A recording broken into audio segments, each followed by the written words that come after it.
सिर्फ संयोग नहीं है, ये स्वर्ण आंध्रा के निर्माण का भी शुभ संकेत है। स्वर्ण आंध्रा विकसित भारत की राह को मजबूत करेगा और अमरावती स्वर्ण आंध्रा के विजन को ऊर्जा देगी। अमरावती केवलम ओक नगरम कादो, अमरावती ओक शक्ति आंध्र प्रदेश नो आधुनिक प्रदेश का मार्चे शक्ति, आंध्र प्रदेश नो अधुनातन प्रदेश గా మార్చే శక్తి। మిత్రులారా, ఇంద్రుడి తాలూకా రాజధాని పేరు అమరావతి అని మన అందరికీ కూడా తెలుసు। ఇప్పుడు అమరావతి మన ఆంధ్రప్రదేశ్ రాష్ట్రానికి రాజధానిగా నిలిచింది। ఇది కేవలం యాదృచ్ఛికం కాదు, ఇది స్వర్ణ ఆంధ్రప్రదేశ్ రాష్ట్ర నిర్మాణానికి శుభ సూచకం అనేది తెలియజేస్తున్నాను। స్వర్ణాంధ్ర వికసిత భారతదేశ సంకల్పానికి బలమిస్తుంది। అలానే అమరావతి మన స్వర్ణాంధ్ర విజన్కు శక్తినిస్తుంది। అమరావతి అంటే కేవలం ఒక నగరం కాదు, అమరావతి ఒక శక్తి। ఆంధ్రప్రదేశ్కు ఆధునిక ఆంధ్రప్రదేశ్గా అధునాతన ఆంధ్రప్రదేశ్గా మార్చే శక్తి అని తెలియజేస్తున్నాను। साथियों, अमरावती एक ऐसा शहर होगा जहां आंध्र प्रदेश के हर नौजवान के सपने साकार होंगे।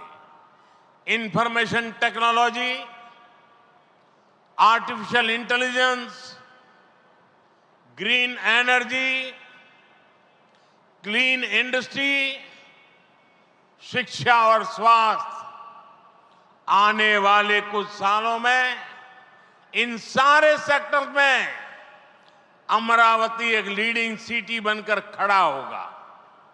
इन सारे सेक्टर्स के लिए जो भी इंफ्रास्ट्रक्चर जरूरी होगा, केंद्र सरकार उसे रिकॉर्ड स्पीड से पूरा करने में राज्य सरकार की पूरी मदद कर रही है। మిత్రులారా, అమరావతి అనేది ప్రతి ఆంధ్ర యువకుడి కలలు నిజమయ్యే నగరంగా తయారవబోతుంది। Information technology, artificial intelligence, green energy, clean industries, విద్య, ఆరోగ్య రంగాల్లో రానున్న రోజుల్లో అమరావతి దేశంలోనే ప్రధాన నగరంగా నిలవబోతుంది। ఈ రంగాల కోసం అవసరమైన మౌలిక వసతులు నిర్మించడానికి కేంద్ర ప్రభుత్వం రికార్డు స్పీడ్తో పనులు పూర్తి చేయడానికి రాష్ట్ర ప్రభుత్వానికి సంపూర్ణ సహకారం అందించబోతుందని తెలియజేస్తున్నాను।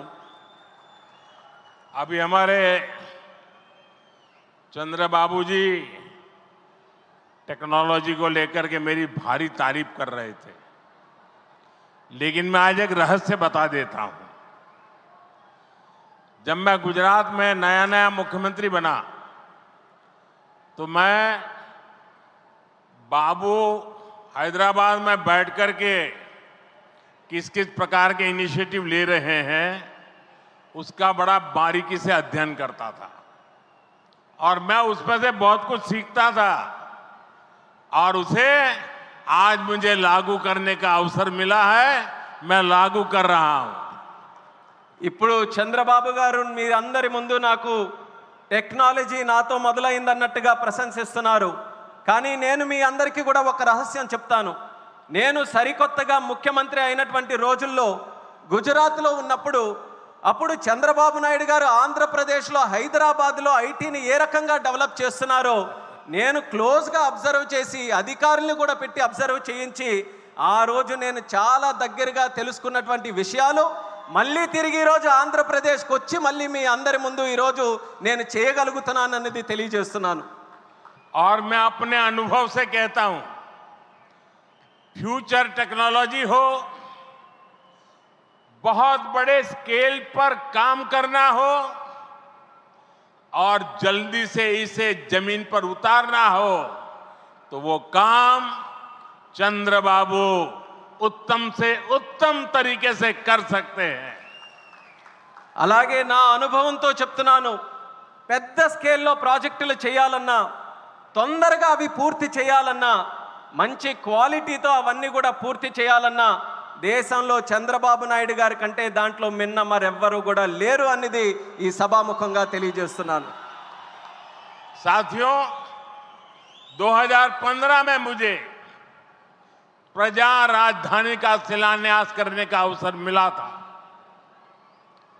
बीते सालों में केंद्र सरकार ने हर प्रकार से अमरावती के लिए मदद दी है। यहां बेसिक इंफ्रास्ट्रक्चर के निर्माण के लिए सभी कदम उठाए गए हैं। अब चंद्रबाबू गारू के नेतृत्व में राज्य सरकार बनने के बाद सारे ग्रह जो लगे थे अब हट गए हैं। यहां विकास कार्यों में तेजी आ गई है।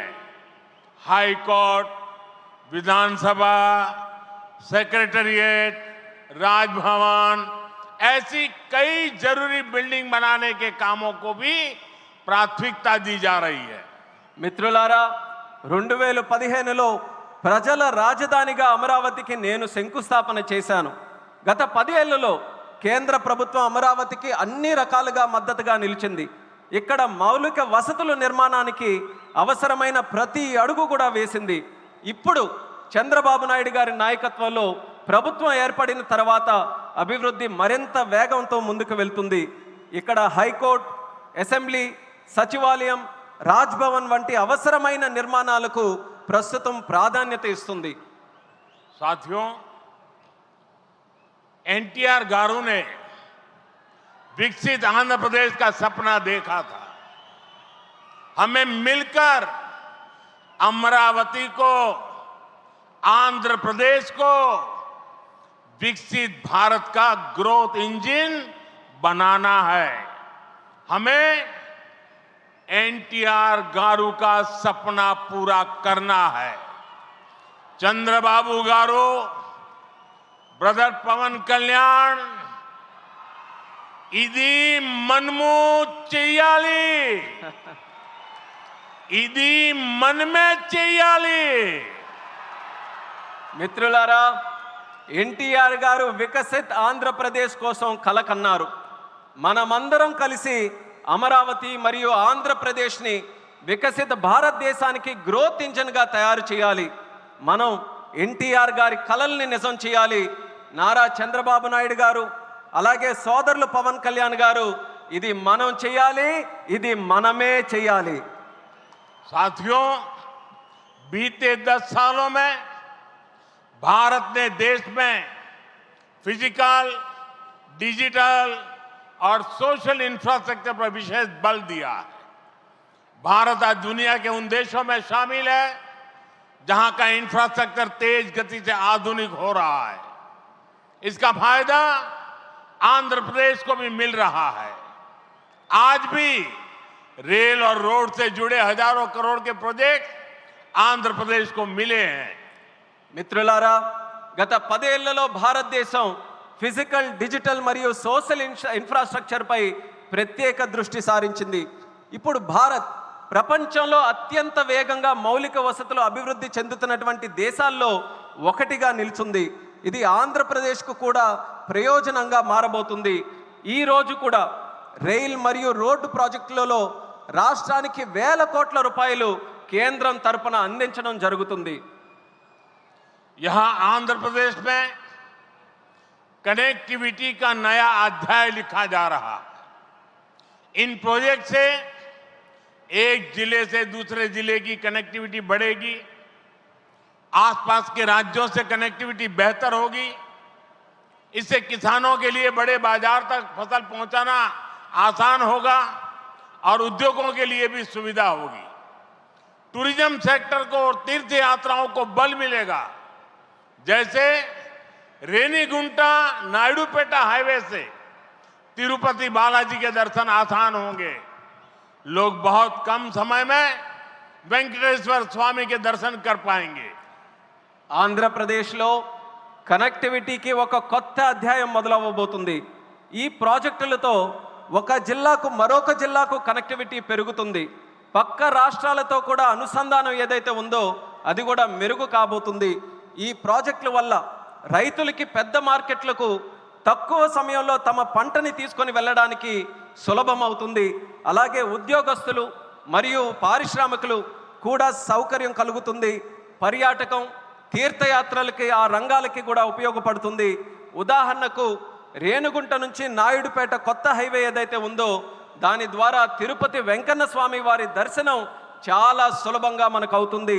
తక్కువ సమయంలో ప్రజలు ఆ స్వామివారిని దర్శనం చేసుకొని ఆ అవకాశం పొందుతారని కూడా తెలియజేస్తున్నాను. साथियों, दुनिया में जो भी देश तेजी से विकसित हुए हैं उन्होंने अपनी रेलवे पर बहुत अधिक बल दिया है। बीता दशक भारत में रेलवे के ट्रांसफॉर्मेशन का रहा है। भारत सरकार ने आंध्र प्रदेश में रेलवे के विकास के लिए रिकॉर्ड पैसे भेजे हैं। वर्ष 2009 से 2014 तक आंध्र प्रदेश और तेलंगाना के लिए रेलवे का कुल बजट 900 करोड़ रुपए से भी कम था, जबकि आज सिर्फ आंध्र का ही रेल बजट 9000 करोड़ रुपए से ज्यादा का है, यानी करीब 10 गुना से ज्यादा की बढ़ोतरी हुई है। మిత్రులారా, ప్రపంచంలో వేగంగా అభివృద్ధి చెందిన దేశాలు ఏవైతే ఉన్నాయో అవన్నీ కూడా తమ రైల్వే మీద చాలా ప్రాముఖ్యత సారించారు. గత దశాబ్దంలో భారతదేశంలో కూడా రైల్వే మీద ఎక్కువగా పరివర్తన జరిగింది. కేంద్ర ప్రభుత్వం ఆంధ్రప్రదేశ్ రైల్వే అభివృద్ధికి కూడా రికార్డు స్థాయిలో నిధులు మంజూరు చేయడం జరిగింది. 2009 నుంచి 14 వరకు ఆంధ్రప్రదేశ్ మరియు తెలంగాణ కలిసి ఉన్నప్పుడు రాష్ట్రం తాలూకా బడ్జెట్ కేవలం 900 కోట్లు కూడా ఉండేది కాదు. కానీ ఇప్పుడు కేవలం ఆంధ్రప్రదేశ్కు మాత్రమే రైల్వే బడ్జెట్ 9000 కోట్ల దాటి ఈరోజు అందిస్తున్నాం. అంటే ముందు కంటే 10 రెట్లు ఎక్కువ బడ్జెట్ అభివృద్ధి జరుగుతుందని తెలియజేస్తున్నాను. साथियों, रेलवे के बढ़े हुए बजट से आंध्र प्रदेश में रेलवे का 100% इलेक्ट्रिफिकेशन हो चुका है। यहां 8 जोड़ी आधुनिक वंदे भारत ट्रेनें चल रही है। साथ ही आधुनिक सुविधाओं वाली अमृत भारत ट्रेन भी आंध्र प्रदेश से होकर गुजरती है। बीते 10 साल में आंध्र प्रदेश में 750 से अधिक रेल फ्लाईओवर और अंडरपास बनाए गए हैं। इसके अलावा आंध्र प्रदेश के 70 से ज्यादा रेलवे स्टेशनों को अमृत भारत स्टेशन योजना के तहत विकसित किया जा रहा है। మిత్రులారా, ఈ పెంచిన రైల్వే బడ్జెట్ వల్ల ఆంధ్రప్రదేశ్లో 100% ఎలక్ట్రిఫికేషన్ మనం పూర్తి చేసుకున్నాం. ఇక్కడ 8 సరికొత్త వందే భారత్ ట్రైన్లు ప్రారంభమయ్యాయి. దానితో పాటు ఆధునిక వసతులతో కలిగి ఉన్న అమృత్ భారత్ రైళ్లు కూడా ఆంధ్రప్రదేశ్ నుంచి వెళ్తుంది. గత 10 ఏళ్లలో 750 కంటే ఫ్లైఓవర్ బ్రిడ్జ్లు కానీ అండర్ పాసేజీలు కానీ రైల్వేస్లో నిర్మించబడింది. అంతేకాకుండా 70కి పైగా రైల్వే స్టేషన్లు మన ఆంధ్రప్రదేశ్ రాష్ట్రంలో అమృత్ భారత్ స్టేషన్ పథకం కింద అభివృద్ధి కూడా చేస్తున్నామని తెలియజేస్తున్నాను. साथियों, इंफ्रास्ट्रक्चर के लिए जब इतने सारे काम होते हैं तो उसका बहुत मल्टीप्लायर इफेक्ट होता है। इंफ्रास्ट्रक्चर के निर्माण में जो रॉ मटेरियल लगता है उसे मैन्युफैक्चरिंग इंडस्ट्री को बल मिलता है। सीमेंट का काम हो, स्टील का काम हो, ट्रांसपोर्टेशन का काम हो, ऐसे हर सेक्टर को इससे फायदा होता है। इंफ्रास्ट्रक्चर विकास का सीधा लाभ हमारे नौजवानों को होता है, उन्हें ज्यादा रोजगार मिलते हैं। आंध्र प्रदेश के भी हजारों युवाओं को इन इंफ्रा प्रोजेक्ट से रोजगार के नए मौके मिल रहे हैं। మిత్రులారా, ఇంత భారీ స్థాయిలో మౌలిక వసతులు అభివృద్ధి జరగడం వల్ల ఆర్థిక వ్యవస్థలో మల్టీప్లయర్ ఎఫెక్ట్ ఏర్పడుతుంది. నిర్మాణ రంగంలో కావలసిన రా మెటీరియల్స్ సిమెంట్ అయినా, స్టీల్ అయినా, రవాణా వంటి రంగాలకు గణనీయమైన డిమాండ్ ఏర్పడుతుంది. దీనివల్ల తయారీ పరిశ్రమలకు బలం ఏర్పడుతుంది. ఈ పరిశ్రమల ద్వారా మన యువతకు నేరుగా ఉద్యోగ అవకాశాలు పెరుగుతాయి. ఆంధ్రప్రదేశ్లో వేలాది మంది యువకులకు ఈ ప్రాజెక్టుల వల్ల సరికొత్త ఉపాధి అవకాశాలు కూడా లభిస్తాయని తెలియజేస్తున్నాను. साथियों, मैंने लाल किले से कहा था कि विकसित भारत का निर्माण गरीब, किसान, नौजवान और नारी शक्ति इन 4 पिलर्स पर होगा। एनडीए सरकार की नीति के केंद्र में 4 पिलर सबसे अहम है। हम विशेषकर किसानों के हितों को बड़ी प्राथमिकता देते हुए काम कर रहे हैं। किसानों की जेब पर बोझ ना पड़े और इसलिए बीते 10 सालों में केंद्र सरकार ने सस्ती खाद देने के लिए करीब 12 लाख करोड़ रुपए खर्च किए। हजारों नए और आधुनिक बीज भी किसानों को दिए। पीएम फसल बीमा स्कीम के तहत आंध्र प्रदेश के किसानों को अब तक 5,500 करोड़ रुपए का क्लेम मिल चुका है। पीएम किसान सम्मान निधि के तहत भी आंध्र के लाखों किसानों के खाते में 17,500 करोड़ रुपए से ज्यादा पहुंचे हैं। మిత్రులారా, నేను ఎర్రకోట నుంచి స్పష్టంగా చెప్పాను, వికసిత్ భారత్ నిర్మాణం కావాలంటే పేదవాడు, రైతు, యువకుడు, మహిళా శక్తి ఈ 4 స్తంభాలపై ఆధారపడి ఉంటుంది. ఎన్డీఏ ప్రభుత్వ విధానాల్లో కూడా ఈ 4 స్తంభాలు కేంద్ర బిందువుగా పెట్టుకొని పనిచేస్తున్నాం. రైతు ప్రయోజనాలు అత్యంత ప్రాధాన్యత తీసుకుంటూ మేమందరం కూడా కేంద్రంలో పనిచేస్తున్నాం. రైతు జేబులకి భారం పడకుండా ఆ ఉద్దేశంతో గత 10 ఏళ్లలో ఎరువుల కోసం ఏకంగా 12 లక్షల కోట్ల రూపాయలు ఖర్చు కేంద్ర ప్రభుత్వం చేసింది. 1000కి పైగా సరికొత్త మరియు ఆధునిక విత్తనాలు కూడా రైతులకి అందించబడ్డాయి. పీఎం పంట బీమా యోజన కింద ఆంధ్రప్రదేశ్ రైతులకు ఇప్పటి వరకు 5,500 కోట్లు నష్టపరిహారం కూడా చెల్లించాం. పీఎం కిసాన్ సమ్మాన్ నిధి ద్వారా లక్షలాది మంది ఆంధ్రప్రదేశ్ రైతుల ఖాతాల్లో 17,500 కోట్ల వరకు వాళ్ళందరికీ కూడా నిధులు జమ చేశామన్నది గర్వంగా తెలియజేస్తున్నాను. साथियों, आज पूरे देश में सिंचाई के प्रोजेक्ट्स का जाल बिछाया जा रहा है। रिवर लिंकिंग का काम भी, उसका अभियान भी शुरू किया गया है। हमारा लक्ष्य है कि हर खेत को पानी मिले, किसानों को पानी की दिक्कत ना हो। यहां नई सरकार बनने के बाद पोलवरम प्रोजेक्ट में भी नई गति आई है। आंध्र प्रदेश के लाखों करोड़ों लोगों का इस प्रोजेक्ट से जीवन बदलने वाला है।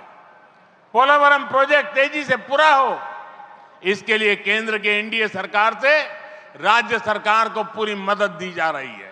మిత్రులారా, దేశవ్యాప్తంగా ఇరిగేషన్ ప్రాజెక్టులు నిర్మిస్తున్నాం. అలాగే నదుల అనుసంధాన కార్యక్రమం కూడా మేము ప్రారంభించాం. మా లక్ష్యం ప్రతి పొలానికి నీరు అందించాలి, రైతుకి నీటి సమస్య అనేది రాకూడదు. ఇప్పుడు రాష్ట్రంలో ఎన్డీఏ ప్రభుత్వం ఏర్పడిన తర్వాత పోలవరం ప్రాజెక్టు పనుల్లో కూడా వేగం మరింత పుంజుకుంది. ఈ ప్రాజెక్టు ద్వారా లక్షలాది కోట్లాది మంది ప్రజలు, రైతుల తాలూకా జీవితం మారబోతుంది.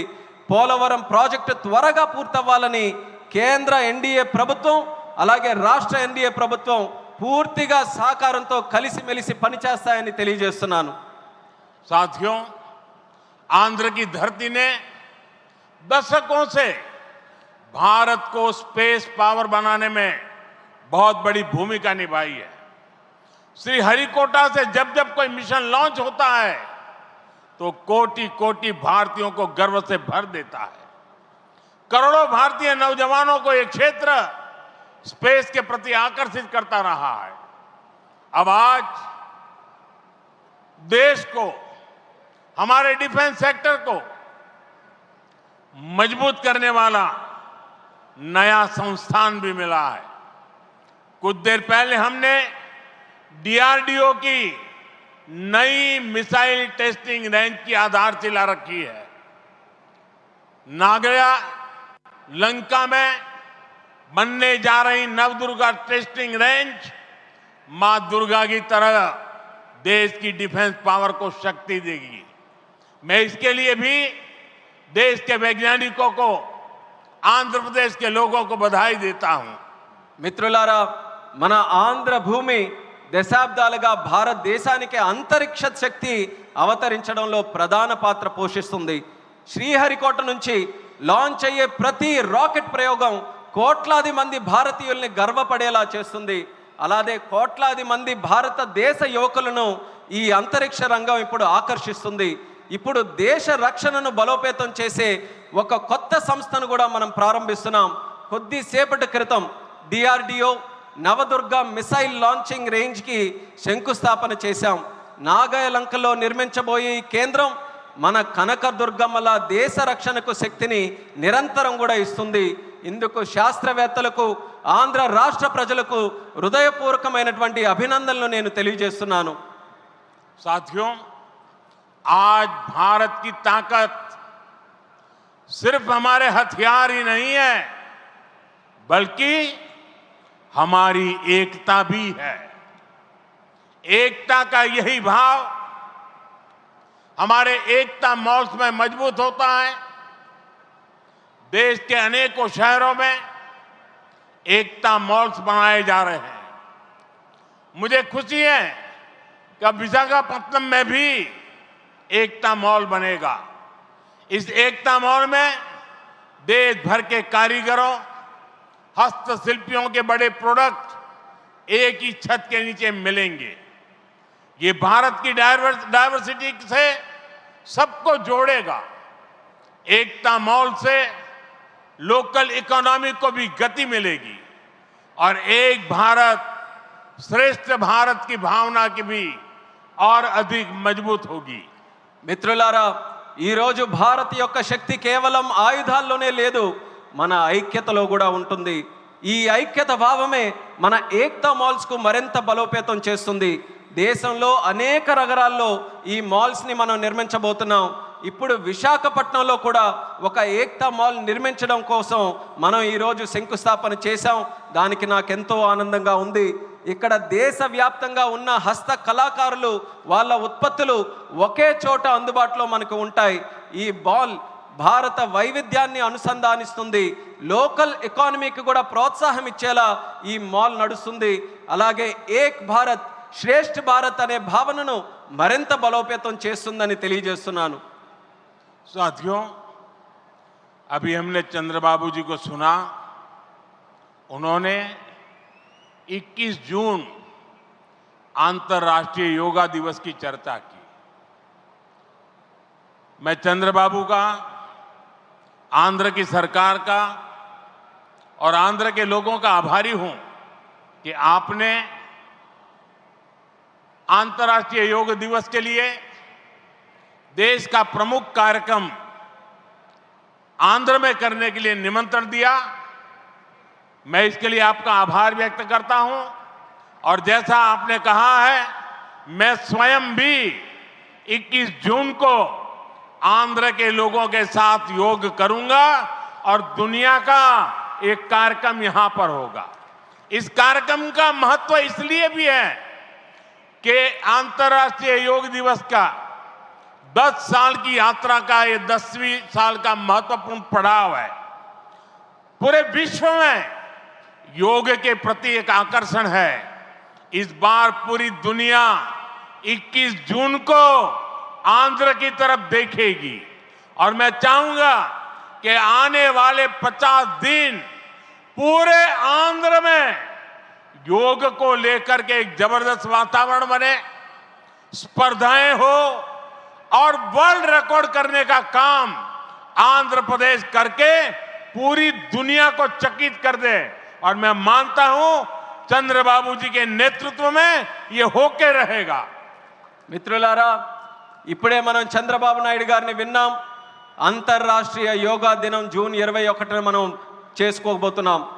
దానికి చంద్రబాబు నాయుడు గారికి, ఏపీ గవర్నమెంట్కి, అలాగే రాష్ట్ర ప్రజలకి అందరికీ కూడా నేను ధన్యవాదాలు తెలియజేసుకుంటున్నాను నన్ను ఆ రోజు ఇక్కడ ఆహ్వానించినందుకు. ఆ రోజు తాలూకా ప్రత్యేకత ఏంటంటే, మనం జూన్ 21 యోగా దినం, ప్రపంచ యోగా దినం ప్రకటించి 10 సంవత్సరాలు కాబోతుంది. ఆ రోజు కేవలం ఆంధ్రాలో యోగా ప్రచారం చేయడమే కాదు, ప్రపంచం మొత్తం ఉన్నటువంటి ప్రజలందరూ కూడా ఆంధ్రప్రదేశ్ రాష్ట్రం వైపు చూసేలా మనం అందరం కూడా చేయాలి. అది చేయాలనంటే ఈ ఉన్నటువంటి 50 రోజులు ఏదైతే ఉందో, ప్రతి ఊరిలో, ప్రతి గ్రామంలో, ప్రతి వీధిలో కూడా, ప్రతి ఇంటిలో కూడా యోగాని మరింత ప్రాముఖ్యత తీసుకొని వచ్చే విధంగా కార్యక్రమాలు చేస్తూ వరల్డ్ రికార్డు సాధించే విధంగా ఈ 50 రోజులు కూడా మనం అందరం వినియోగించుకోవాలి. నాకు నమ్మకం ఉంది, చంద్రబాబు నాయుడు గారి తాలూకా నాయకత్వంలో అది ఖచ్చితంగా మనం సాధించగలగాం. అది మీరందరి తాలూకా సమక్షంలో విశాఖపట్నంలో ఏర్పాటు చేయబోయే యోగా కార్యక్రమంలో మీ అందరి ఆహ్వానం మేరకు నేను ఖచ్చితంగా వస్తాను. ఆ రోజు మనమందరం కూడా కలిసి యోగా చేద్దాం. ఆ రోజు ప్రపంచం తాలూకా దృష్టి యోగా వైపు, అలాగే భారతదేశం వైపు కూడా మళ్ళిద్దామని ఈ సభాముఖంగా తెలియజేసుకుంటున్నాను. साथियों, आंध्र प्रदेश में ना तो सपने देखने वालों की कमी है और न ही सपनों को साकार करने वाले कम है। मैं विश्वास के साथ कह सकता हूं, आज आंध्र प्रदेश सही राह पर चल रहा है। आंध्र ने सही स्पीड पकड़ ली है। अब ग्रोथ की स्पीड को हमें लगातार तेज करते रहना है। और मैं कह सकता हूं, जैसा बाबू ने 3 साल में अमरावती के निर्माण का जो सपना देखा है, इसका मतलब ये 3 साल की सिर्फ अमरावती की गतिविधि आंध्र प्रदेश के जीडीपी को कहां से कहां पहुंचा देगी, ये मैं साफ देख रहा हूं। मैं आंध्र प्रदेश की जनता को, यहां जो मेरे सहयोगी बैठे हैं, सभी को फिर आश्वस्त करता हूं, आंध्र प्रदेश की प्रगति के लिए आप मुझे हमेशा अपने साथ कंधे से कंधा मिलाकर चलते हुए देखेंगे। एक बार फिर आप सभी को बहुत बहुत शुभकामनाएं। मी अंदरी आशीर्वादमुतो ఈ కుటుంబీ ఆంధ్రప్రదేశ్ అభివృద్ధికి కట్టుబడి ఉన్నది.